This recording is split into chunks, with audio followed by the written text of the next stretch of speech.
आपण बघितलं मुंबई महानगरपालिकेतले जे निवासी डॉक्टर आहेत त्यांनी आता संपावर जाण्याचा इशारा दिलाय। पालिका प्रशासनानं तातडीनं जी मानधनवाढ त्यांना दिली गेलेली होती ती प्रत्यक्षात त्यांना मिळावी यासाठी आता प्रयत्न करणं गरजेचं आहे।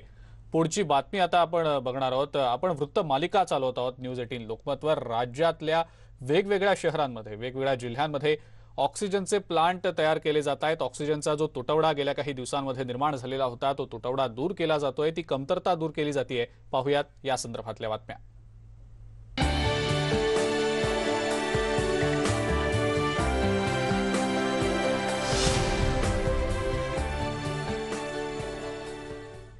बातमी उस्मानाबाद मधली आहे। कोरोनाशी झुंज देताना ऑक्सिजनचा तुटवडा मोठ्या प्रमाणात जाणवतोय आणि याच ऑक्सिजन अभावी अनेक रुग्णांना आपला जीव देखील गमवावा लागलाय।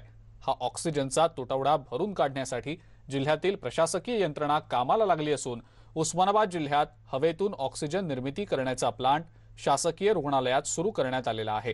तर दुसरीकडे कारखान्यात देखील 20 टन ऑक्सिजन निर्माण होईल एवढा प्लांट उभा केला गेला असून आजपासून हा प्लांट देखील सुरू करण्यात आलेला आहे। त्यामुळे हे दोन्ही प्लांट सुरू झाल्याने जिल्ह्यातल्या ऑक्सिजन तुटवड्यावर मात करण्यात यश मिळतंय। उस्मानाबादमध्ये ऑक्सिजन निर्मिती आता केली जाते आणि 2 प्रकल्पांच्या माध्यमातून जिल्ह्यामध्ये जो ऑक्सिजनचा तुटवडा आहे हा तुटवडा दूर करण्याचा प्रयत्न होतोय। शासकीय रुग्णालयात एक ऑक्सिजन प्लांट सुरू केला गेलाय, दुसरा ऑक्सिजन प्लांट जो आहे तो धाराशिव कारखान्यात सुरू केला गेलेला आहे।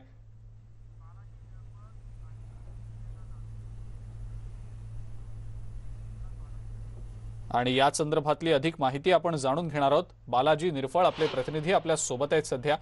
बालाजी, उस्मानाबाद मधला जो ऑक्सिजनचा तुटवडा आहे तो दूर करण्यासाठी आता या 2 प्रकल्पांची निर्मिती करण्यात आलेली आहे। नेमकी उस्मानाबाद मधली मागणी किती आहे, सध्या पुरवठा नेमका किती होतोय आणि मागणीच्या हिशोबाने जर पुरवठा करायचा असेल तर आणखी कितीची गरज लागू शकते? बालाजी, काय सांगता येईल त्याबद्दल?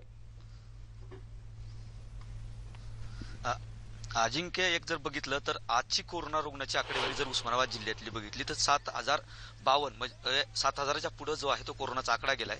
आणि मृत्यू जर बघितले तर 1005 म्हणजे हजाराचा जो आकडा आहे तो मृत्यूचा पुढे गेलेला आहे। याच्यात अनेक जण असे आहेत की फक्त ऑक्सिजन न मिळाल्यामुळे त्याचा मृत्यू जो झाल्याचा प्रकार उस्मानाबाद जिल्ह्यात घडलेला आहे।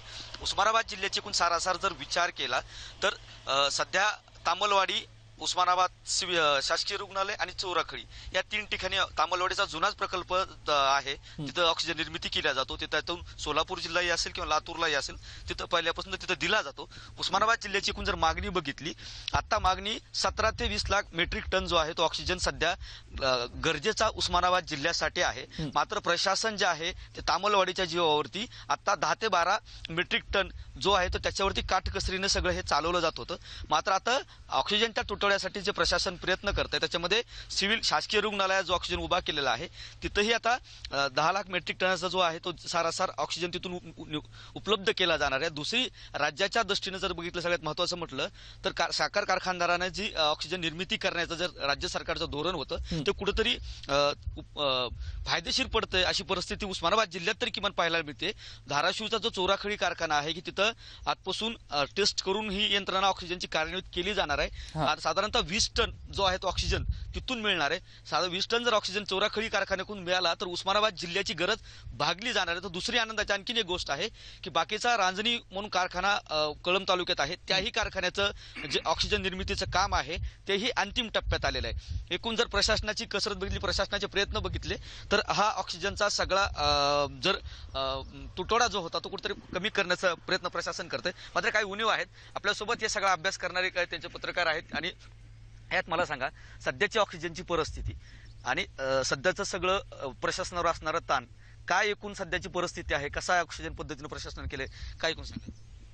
उस्मानाबाद जिल्ह्यात कोरोनाची परिस्थिती अत्यंत बिकट झालेली आहे। जवळपास 7000च्या पुढे रुग्ण ऍक्टिव्ह आहेत, 1000च्या पुढे रुग्णसंख्या मृत्यू झालेला आहे।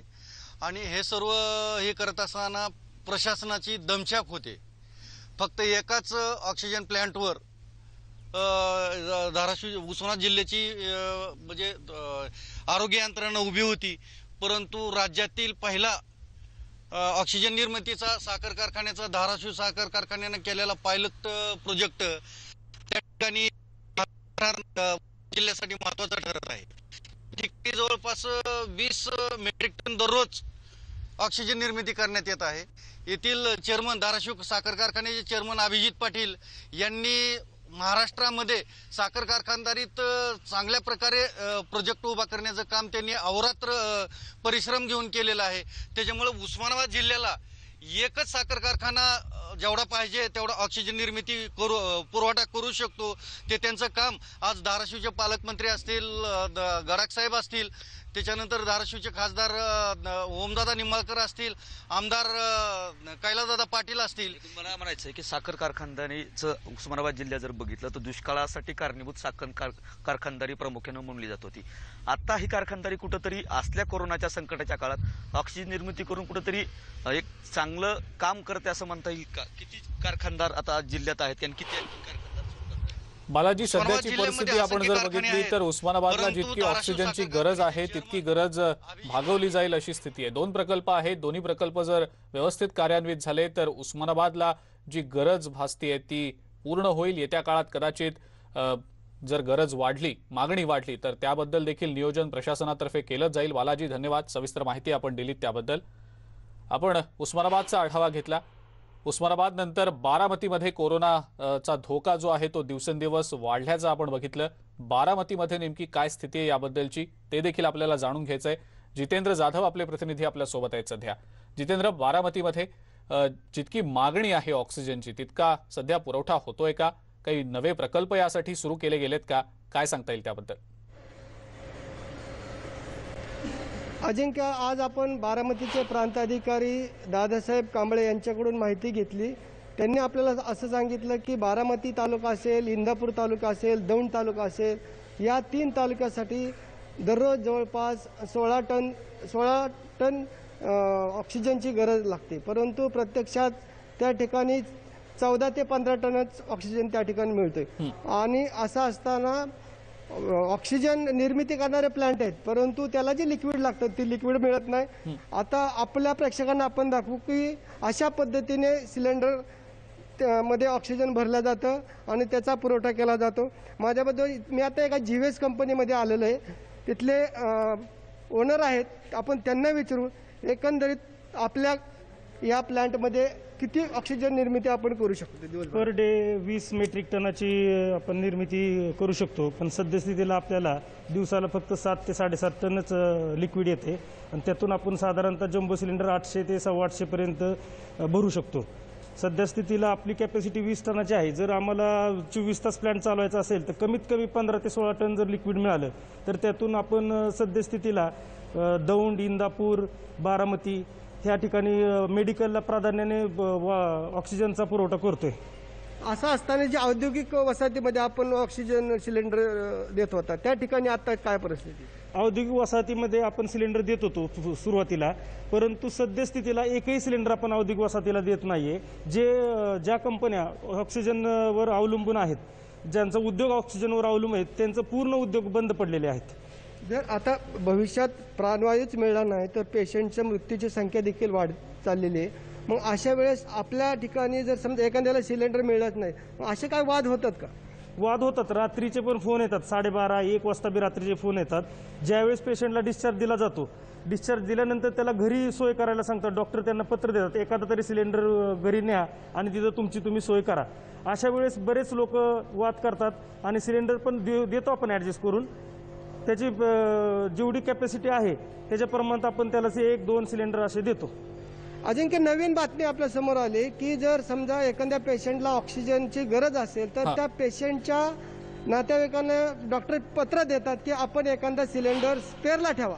मग असं असताना त्या नातेवाईक म्हणजे रेमडेसिवीर साठी सुद्धा नातेवाईक पडतात. आता नवीन बातमी आपल्या समोर येते की ऑक्सिजनसाठी सुद्धा नातेवाईकांची धावपळ सुरू होते. अजिंक्य, जितेंद्र, धन्यवाद. सविस्तर माहिती आपण दिलीत त्याबद्दल. आणि बारामती आणि आजूबाजू